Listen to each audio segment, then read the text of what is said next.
Hi friends, ఇవాళ పొద్దున ఆటోకి వెళ్ళానా. వెళ్తానే జనాలు ఎవరు లేరు ఫ్రెండ్స్.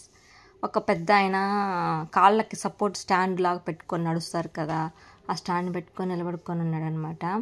ఆయన రూయ్ హాస్పిటల్కి వెళ్ళాలి అని అడుగుతా ఉన్నానమాట.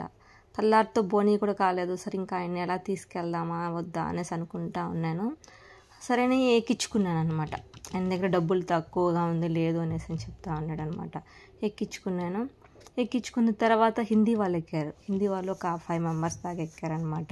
ఆయన స్టాండ్ వండుకొని వెనకాల డిక్కీ వెనకాల పెట్టినాడు. బండ్లో డిక్కీ వెనకాల పెట్టే కాలికి హిందీ వాళ్ళు సూట్ కేసులు పెద్ద పెద్ద సూట్ కేసులు పెట్టుకున్నారు.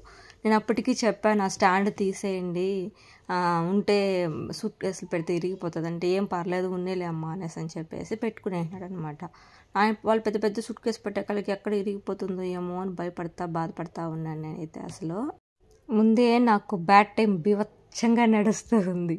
నేను ఒక వే అనుకుంటే ఇంకొక వేలో వెళ్ళిపోతుంది లైఫ్ ముందే. ఇంకా అది ఇరిగిపోతే నేను ఎక్కడ బాధపడేది అసలు. అందులో ఆయన ఏం చేశాడు, రూయ్ హాస్పిటల్ ఇక్కడ బెంగళూరు నుంచి వచ్చినాడంట. రూయ్ హాస్పిటల్ ఇక్కడ డైలీ అక్కడ భోజనాలు పెడతారు, అక్కడ ఉండిపోదాము అనేసి అని. అక్కడ ఉండిపోయేదానికి వచ్చిన మనిషి దగ్గర అది ఇరిగిపోతే నేను ఎంత బాధపడాలి. మళ్ళీ నాకు ఇంకా ఎక్కువ బాధ వేసేస్తుంది. మళ్ళీ సరే పోయి నాకు తీసుకెళ్ళినాక దిగినాక బాగానే ఉందన్నాడు. ఇరిగిపోయింటే చాలా బాధ వేసి ఉంటుంది. వాళ్ళు తీసుకెళ్ళి దింపేసినాను అనమాట. దింపేసిన తర్వాత నీకు పుణ్యమమ్మ, థ్యాంక్స్ అమ్మ అనేసి అన్నాడు.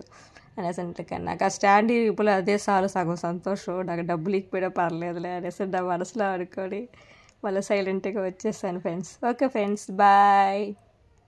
అలాగే నా ఛానల్ని సబ్స్క్రైబ్ చేసుకోవడం మాత్రం మర్చిపోకండి ఫ్రెండ్స్. లైక్ చేయండి ప్లీజ్. Okay friends, bye.